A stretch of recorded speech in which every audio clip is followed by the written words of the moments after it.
Muy buenas amigos de Golsmedia. Hoy se ha jugado el último partido de la temporada aquí en Mestalla en un clima de lo que ha sido la temporada, porque la semana que viene habrá un partido donde ya ha avisado un colectivo tan importante a día de hoy como Libertad Valenciana de Fútbol de que proponen un vaciado del estadio para protestar por la gestión. Una gestión que hoy se ha visto en el campo. El Valencia lleva ya 4 jornadas sin ser capaz de ganar y hoy, pese a que Baraja dice que han estado un partido, creo que honestamente el Valencia con el punto se puede dar por satisfecho, porque no ha sido mejor que el Rayo y creo que a los puntos y el que ha tenido más ocasiones ha sido el Rayo.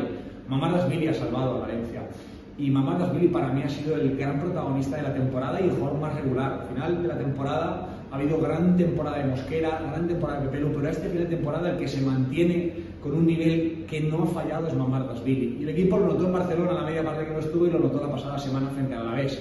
Es un portero descomunal, para mí el mejor de la Liga de hoy y uno de los 5, 7, 8 mejores de Europa. Ha dicho hoy que le gustaría que su sueño es quedarse. El problema es que el que está arriba es el que decide y ese va a intentar venderlo, va a intentar sacar dinero por él, porque es para lo único que está en Valencia, para hacer negocio con la compraventa de jugadores y para que esto no le cueste dinero.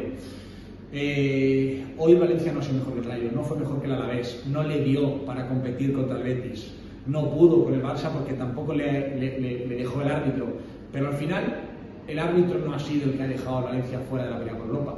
Es una plantilla que no tiene los resortes ni las herramientas para poder pelear de tú a tú con los equipos europeos.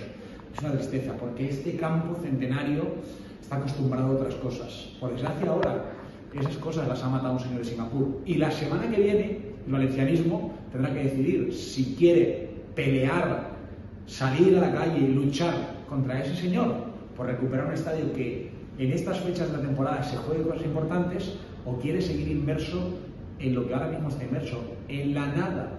5 años el Valencia sin jugar Europa. Eso solo ha pasado una vez en la historia, con el mentiroso de Peter Lim.